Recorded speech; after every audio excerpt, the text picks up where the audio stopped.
All right, so welcome to the last part of this project where you're going to give your program a brain so that it can beat you, hopefully, at this game.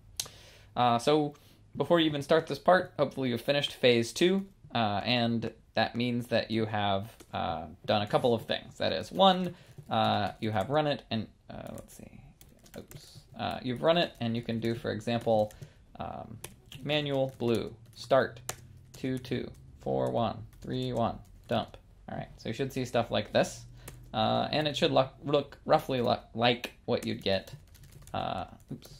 if you were to run the staff game. So if I do start, 2, 2, 3, 1, 4, 5, or whatever, and different moves, but you should get similar behavior by this point.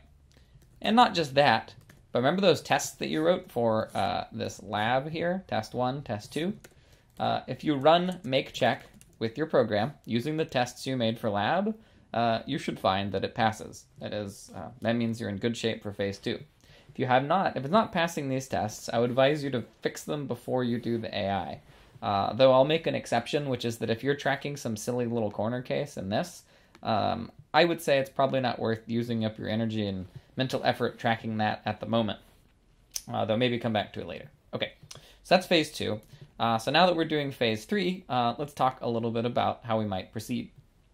So I'd say there's roughly 3 phases that I would take this in.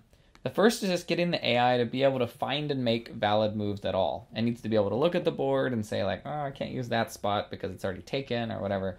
And only after you've gotten that down, then try and make the AI start making winning moves by using the min-max or minimax idea that we had in class, all right? And then lastly, you can go through and add pruning so that it's actually fast enough to be able to win given our time constraints. Okay, so let's look at AI.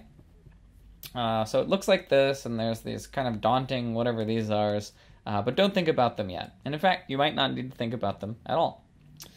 But we'll get there later.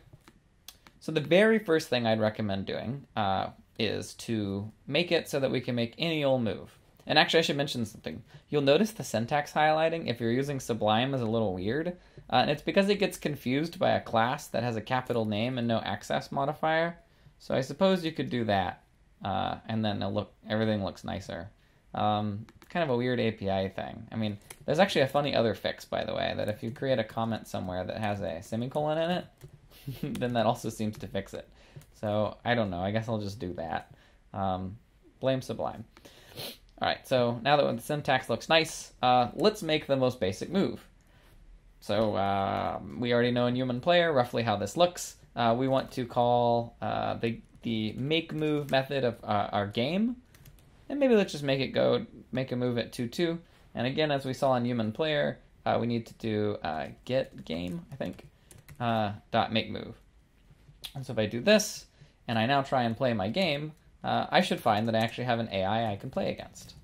So I say start, and I pick 4-1, and I pick 2-2. Great, 4-3, 4-4. 5-1, and we'll see the AI is just blithely taking this move over and over and over. Good for it. All right, so that's where I'd start. Just make sure that your code is at that state before you get into this. All right. So that's all fine and dandy, but we now want the AI to be able to actually play somewhat more intelligently. So the first thing I would do is I'd recommend getting the AI to be able to find and make valid moves. Not necessarily good moves, just moves that are valid. So what I mean by that? Well, given the AI strategy, if I start up the game and I pick 2-2, then the AI is going to pick it as well, and then everything grinds to a halt. That's no good. So what we want to do is have the AI pick some valid moves. Now let me show you what I did when I was doing this. You don't have to do this, but I found it useful for being able to compare strategies and so forth as I went. So I created a private enum called strategy, all right? And wait, what? What's an enum, you may be saying?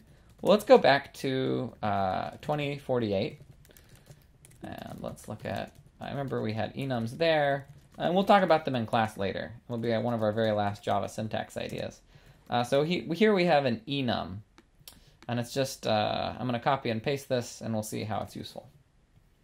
So actually, I'm going to do, static enum side, all right.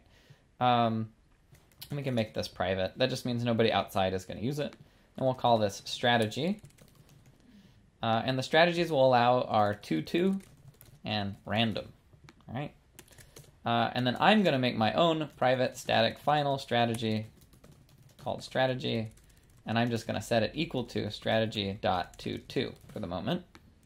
And then here, I'm going to say if strategy equal strategy.toTo, then I will do this strategy. And let's try and make sure it compiles. Oops, wrong game.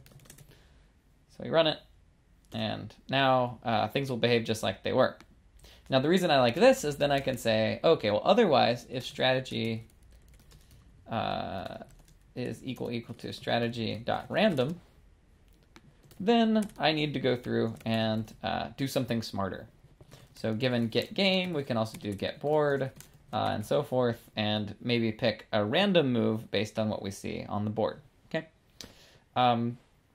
So the next step for you will be figuring out how that works, and I think that should be relatively straightforward. So I would do that before proceeding with trying to make min-max style good moves. Better yet, I would maybe even call this thing random valid move, since the whole point of this is that I want you guys to try and figure out how to make random valid moves.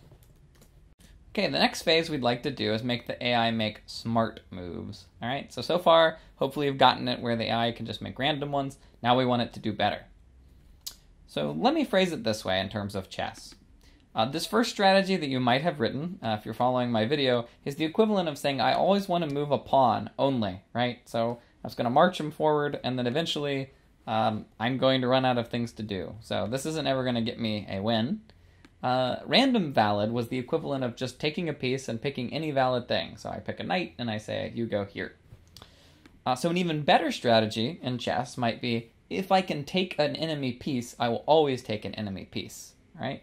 So that'd be a better heuristic than just moving around randomly. So I'm going to introduce the idea that we should maybe make a strategy which I'm going to call the greedy strategy. And the greedy strategy is going to be based on the notion of some measure of board goodness. So let's set it up. And here I'll fill in write code that tries to win based on some easy heuristic. So it's not going to look ahead any moves. It's just going to say, this particular move will gain me squares or whatever. So here's a little YouTube video someone put up of K-jumping cubes being played. And so let's suppose we're the, maybe I'll advance a little bit. So suppose I'm the blue player. I even want to skip forward, or let's say the green player.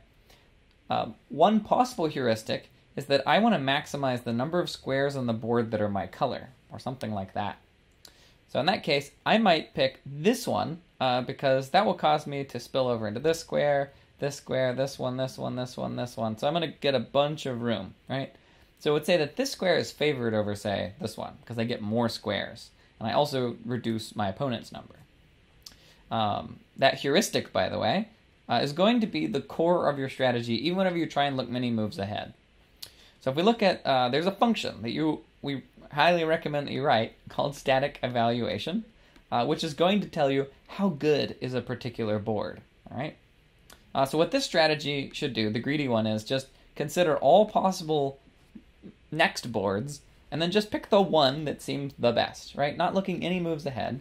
And I think that's will be a more interesting opponent, but still not necessarily a very good one, right? So I would suggest doing that next. And that's nice because then you also get a good handle on what exactly static evaluation means. A note before we proceed with min-max is that you might ask the question, what is a good heuristic? Like, what's the best one?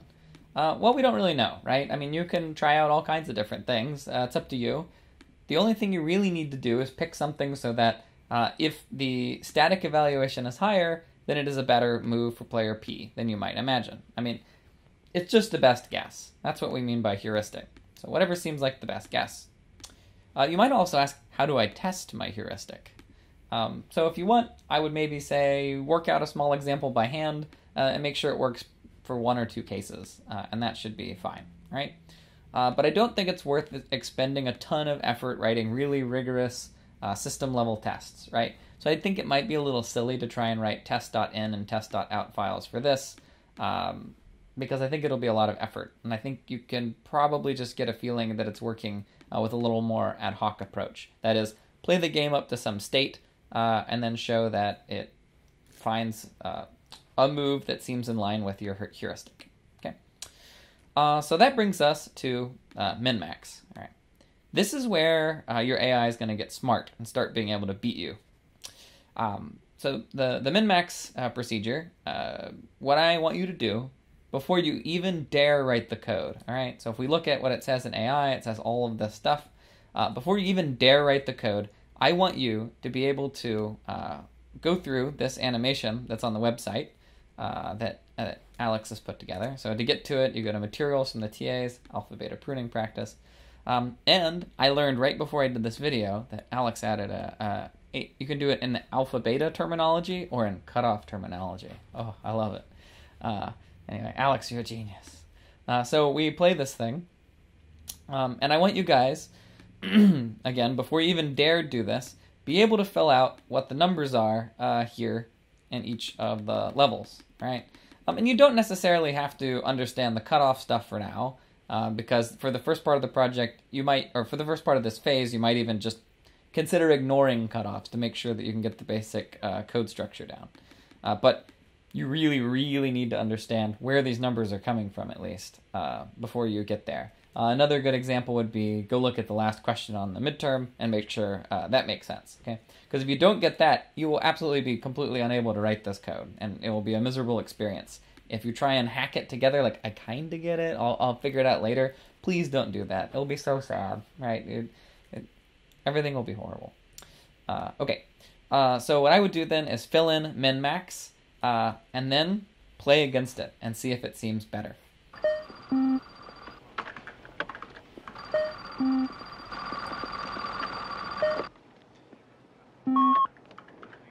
Six up. There's no way you can win that game. I know that. It doesn't. It hasn't learned. Is there any way to make it play itself? Yes, number of players 0.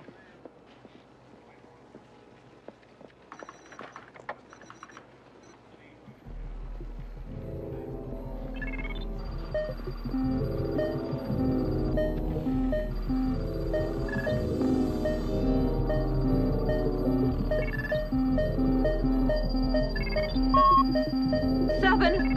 Come on. Learn, goddammit.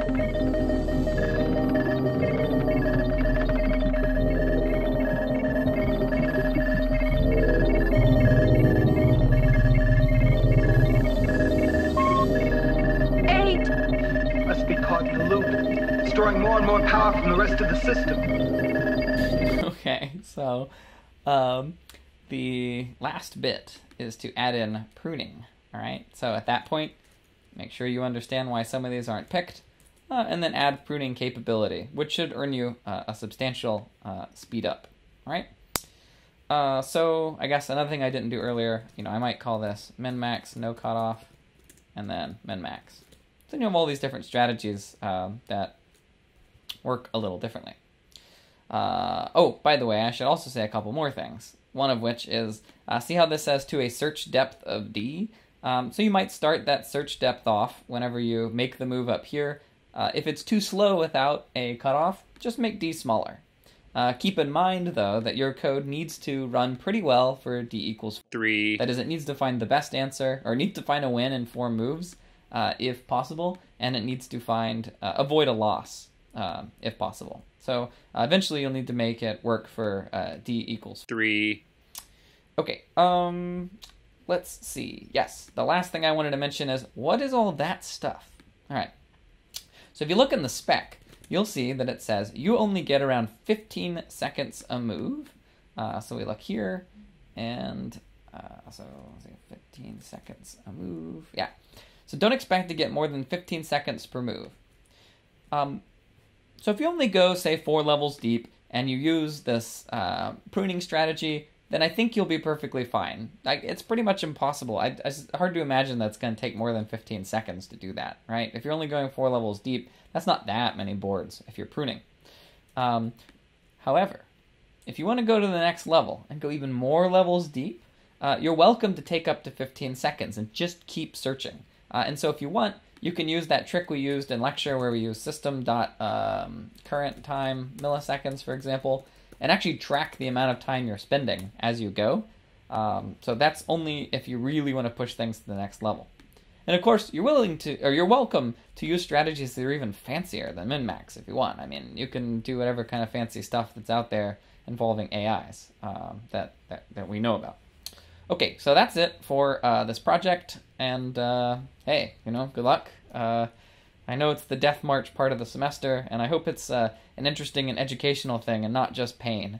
My main recommendation against pain, please don't get caught up in little things, right? I mean, if you have some tiny little corner case in your game and something's not working, well, I guess you shouldn't be watching this part of the video, but when it comes to those kind of things, maybe sleep on it, but don't spend 8 hours, skip all your classes for 4 days just for some little thing. I mean, I know it's very satisfying to get it all the way, but keep in mind we gotta not give up our lives just so we can make a robot that can destroy us. All right, so that's the moral of the story, maybe for this project.